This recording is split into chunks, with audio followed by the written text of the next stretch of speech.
Hello students, welcome back to my channel Sonakshi Bhardwaj. तो आज हम करने जा रहे हैं chapter number 1 of physics of class 12th। तो चैप्टर नंबर 1 फिज़िक्स का चैप्टर 1 क्लास 12th का, that is electric charges and fields. तो सबसे पहले इलेक्ट्रिक चार्जेस होते क्या हैं उसके बारे में पढ़ेंगे, इलेक्ट्रिक फील्ड्स क्या होती हैं वो पढ़ेंगे, और इससे रिलेटेड बहुत सारे टॉपिक्स के बारे में पढ़ेंगे। तो सबसे पहले इलेक्ट्रिक चार्ज। इलेक्ट्रिक चार्ज सबसे पहले देखिए क्या होता है, एक एग्जाम्पल से समझते हैं। सपोज करो आपने ग्लास की रोड ली है, ग्लास की रोड को आपने सिल्क के थ्रेड से रब किया। तो जब आप ग्लास की रोड को सिल्क के थ्रेड से रब करोगे तो क्या होगा, सिल्क के थ्रेड से या सिल्क के क्लॉथ से, तो क्या होगा, जो ग्लास के ऊपर है वो पॉजिटिव चार्ज आ जाएगा। जब आपने ग्लास रोड को, सपोज करो कि ये ग्लास रोड है, इसको सिल्क के क्लॉथ से रब किया तो ग्लास के ऊपर पॉजिटिव चार्ज आ जाएगा, सिल्क के क्लॉथ के ऊपर नेगेटिव चार्ज आ जाएगा। तो जो चार्ज डेवलप हुआ इसको हम बोलते हैं इलेक्ट्रिक चार्ज। ऐसे ही एक और एग्जांपल ले लेते हैं। जब हम प्लास्टिक की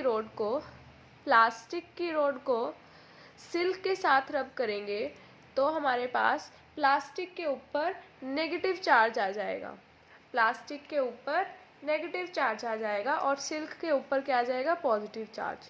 तो जो ऐसे एनसीईआरटी के अंदर 2-3 एग्जाम्पल लिखे हैं वो आपको याद रखने चाहिए, क्योंकि क्वेश्चंस आ सकते हैं कि when you rub glass rod with silk तो किसके ऊपर पॉजिटिव आएगा और किसके ऊपर नेगेटिव आएगा, या फिर प्लास्टिक रोड को सिल्क के साथ रब किया है। और एनसीईआरटी के अंदर एक ये भी है कि ग्लास रोड और प्लास्टिक रोड को अगर मिलाएंगे, पास लेके आएंगे तो क्या होगा, जब दोनों को हमने सिल्क, मतलब जब हमने ग्लास रोड को भी सिल्क के साथ रब किया और प्लास्टिक रोड को भी सिल्क के साथ रब किया, और फिर ग्लास रोड जो सिल्क के साथ रब की हुई है और प्लास्टिक रोड, उन दोनों को पास लेके आएंगे तो क्या होगा। या फिर एक और है कि हम ग्लास रोड को फर के साथ या प्लास्टिक रोड को फर के साथ। तो ऐसे बहुत सारे एग्जाम्पल्स हैं, उनको याद रखना कि किसके ऊपर पॉजिटिव आता है और कब आता है, या फिर किसके ऊपर नेगेटिव आता है और कब आता है। ऐसे ये आपको याद रखना चाहिए। तो जिस ये चार्ज आ चुके हैं इनके ऊपर, इन्हें हम बोलते हैं इलेक्ट्रिक चार्ज। तो सबसे पहले चार्ज की डेफिनेशन क्या होती है, चार्ज की डेफिनेशन होती है एफिशिएंसी और डेफिशिएंसी ऑफ इलेक्ट्रॉन्स। एफिशिएंसी और डेफिशिएंसी ऑफ इलेक्ट्रॉन्स। तो आप कहोगे ये क्या होता है एफिशिएंसी और डेफिशिएंसी। एफिशिएंसी मतलब ज़्यादा होना, डेफिशिएंसी मतलब कम होना, किसका, इलेक्ट्रॉन्स का। अब जो ये पहली बार पढ़ रहे हैं उनके लिए एफिशिएंसी, जैसे कि हमारे पास प्लास्टिक रोड के ऊपर नेगेटिव चार्ज आ गया, मतलब ज़्यादा इलेक्ट्रॉन्स आ गए, जो सिल्क क्लॉथ के इलेक्ट्रॉन्स थे वो कुछ प्लास्टिक रोड के अंदर ट्रांसफ़र हो गए, तो उसके ऊपर नेगेटिव चार्ज आ गया, मतलब एफिशिएंसी हो गई इलेक्ट्रॉन्स की, इसलिए उसके ऊपर चार्ज आया। अब ग्लास रोड के ऊपर पॉजिटिव चार्ज है, मतलब डेफिशिएंसी हो गई इलेक्ट्रॉन्स की, ग्लास रोड के इलेक्ट्रॉन सिल्क में चले गए, तो इसे हम बोलते हैं डेफिशिएंसी ऑफ इलेक्ट्रॉन। तो जब भी एफिशिएंसी या फिर डेफिशिएंसी इलेक्ट्रॉन्स की होगी तो हम बोलेंगे चार्ज आया। और एक बहुत बेसिक सी बात है, वो तो आपको पता ही होगी कि जो लाइक चार्जेस होते हैं वो रिपेल करते हैं और अनलाइक चार्जेस अट्रैक्ट करते हैं। Like charges repel and unlike charges attract. तो इसके बेसिस पे मुझे बताओ कि अगर हम प्लास्टिक रोड जो कि रब है सिल्क के साथ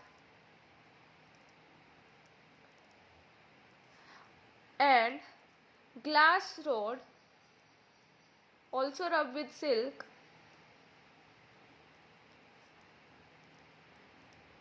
जब हम इनको कांटेक्ट में लेके आएंगे तो क्या होगा, अट्रैक्शन होगी या रिपल्शन होगी। Wait for a moment, think and then answer.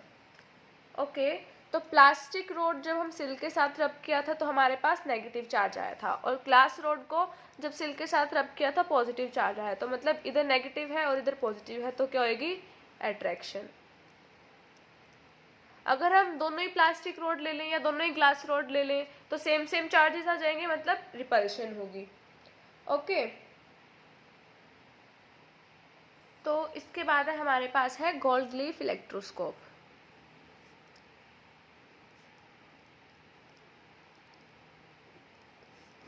Gold leaf electroscope जो गोल्ड लीफ इलेक्ट्रोस्कोप है वो डिटेक्ट करता है चार्ज किसी भी बॉडी पे। तो गोल्ड लीफ इलेक्ट्रोस्कोप जो है डिटेक्ट चार्ज। और इसके अंदर होता क्या क्या है, एक वर्टिकल मेटल की रोड होती है और 2 थिन गोल्ड लीफ होते हैं। एक मेटल की रोड होती है जो कि वर्टिकल होती है और 2 थिन गोल्ड मेटल लीव्स होते हैं। ठीक है, तो एक बक्से से टाइप के अंदर हम इसे बनाते हैं, just like a jar type, ऐसे करके। अभी थोड़ा अच्छा नहीं बना बट कोई बात नहीं। ठीक है, तो ऐसा सा होता है ये, इधर ऐसे और इधर ये 2 थिन लीव्स लगी हैं गोल्ड की। ये वर्टिकल मेटल रोड है और ये 2 थिन गोल्ड लीव्स हैं। तो ये डिटेक्ट करती है चार्ज। चार्ज को कैसे डिटेक्ट करेगी, सपोज करो कि हम कोई भी चार्ज बॉडी, सपोज करो कि हम एक ग्लास रोड को इसके कांटेक्ट में ले आए, ग्लास रोड पे पॉजिटिव चार्ज इसके कांटेक्ट में ले आए, तो जो पॉजिटिव चार्ज है वो इसके अंदर ट्रांसफ़र होगा बाय कंडक्शन। कंडक्शन के बारे में और डिटेल से हम आगे भी पढ़ेंगे अभी। तो कंडक्शन से इसमें ट्रांसफ़र हुआ, इधर आ गया ये चार्ज, इसमें से कुछ चार्ज इधर आ गया और ये इन दोनों लीव्स पे जाएगा। अब दोनों लीव्स पे सेम चार्ज है तो वो रिपेल करेंगी, तो रिपेल करेंगी तो हमें पता लग जाएगा कि इस बॉडी के ऊपर चार्ज है। ओके, डिटेक्ट करता है चार्ज को। और अगर हम नेगेटिव लेके जाते तो नेगेटिव नेगेटिव आ जाता, फिर भी रिपेल करती, मतलब हम डिटेक्ट कर सकते हैं चार्ज को। और ये एक और काम आता है कि अमाउंट ऑफ चार्ज भी हम इससे डिटेक्ट कर सकते हैं कि कम है या ज़्यादा। सपोज करो हम एक बार लेके गए पॉजिटिव, ये हो गया, मतलब ये वाला हमने एक्सपेरिमेंट कर लिया। अब हम एक और को लेकर गए और उस पर बहुत ज़्यादा चार्ज था, पॉजिटिव ज़्यादा चार्ज था, तो और ज़्यादा इस पे आ गया तो और ज़्यादा इधर इधर आ जाएगा। तो जितना ज़्यादा अमाउंट होगी पॉजिटिव चार्ज की दोनों पे उतना ज़्यादा रिपेल करेगा। सपोज करो कि पहले इस वाले पे क्या था, पॉजिटिव चार्ज थोड़ा कम था तो थोड़ा कम रिपेल किया, इतना सा रिपेल किया। अब थोड़ा और चार्ज आ गया तो और रिपेल करेगा, और रिपेल करेगा, ऐसे रिपेल करता जाएगा जितना ज़्यादा चार्ज होगा। तो ये था हमारा गोल्ड लीफ इलेक्ट्रोस्कोप। अब हम बात करते हैं कंडक्टर्स की और इंसुलेटर्स की। कंडक्टर्स एंड इंसुलेटर्स, जो कॉमन सी डेफिनेशन है वो तो आप सबको पता ही होगी कि कंडक्टर्स क्या करते हैं, अलो करते हैं इलेक्ट्रिसिटी को पास होने के लिए। मतलब अगर इलेक्ट्रिसिटी हम कंडक्टर्स को देंगे तो उनके अंदर से इलेक्ट्रिसिटी फ्लो करेगी, लेकिन insulators does not allow electricity to pass through. ठीक है, ये कॉमन सी डेफिनेशन तो आपको पता ही है। और क्या, कंडक्टिविटी कंडक्टर्स की क्या होती है, कंडक्टर्स की कंडक्टिविटी ज़्यादा होती है और रेजिस्टिविटी क्या होती है, कम होती है। कंडक्टर्स की कंडक्टिविटी ज़्यादा होती है और रेजिस्टिविटी कम होती है। और इसका ही ठीक उल्टा है, इसकी कंडक्टिविटी कम होती है और रेजिस्टिविटी ज़्यादा होती है, क्योंकि कंडक्टिविटी इन्वर्सली प्रोपोर्शनल होती है रेजिस्टिविटी के, रेजिस्टिविटी इन्वर्सली प्रोपोर्शनल होती है कंडक्टिविटी। सपोज कर लो आप कंडक्टिविटी को कुछ भी कापा ले लेते हैं फिलहाल के लिए, इन्वर्सली प्रोपोर्शनल होती है ये, मतलब ये ठीक है। तो ये था हमारा कंडक्टर्स एंड इंसुलेटर्स। और एक और लिख सकते हो आप इसके अंदर कि इनकी जो रेजिस्टेंस होती है, रेजिस्टेंस कम होती है और इनकी रेजिस्टेंस ज़्यादा होती है। सिंपल सी बात है कि जो हमारे पास रेजिस्टेंस का फॉर्मूला ही होता है वो क्या होता है, रो एल बाई ए, मतलब कि जो रेजिस्टेंस है वो डायरेक्टली प्रोपोर्शनल है रेजिस्टिविटी के। अगर इसकी रेजिस्टिविटी कम है तो रेजिस्टेंस भी कम है। सिमिलरली हेयर, ठीक है, तो डायरेक्टली प्रोपोर्शनल है रेजिस्टेंस और रेजिस्टिविटी। और एक और बात, जब हम किसी भी चार्ज्ड ऑब्जेक्ट को अर्थ के कांटेक्ट में लाते हैं तो अर्थिंग हो जाती है। जैसा कि आपने सुना होगा कि बिल्डिंग्स के ऊपर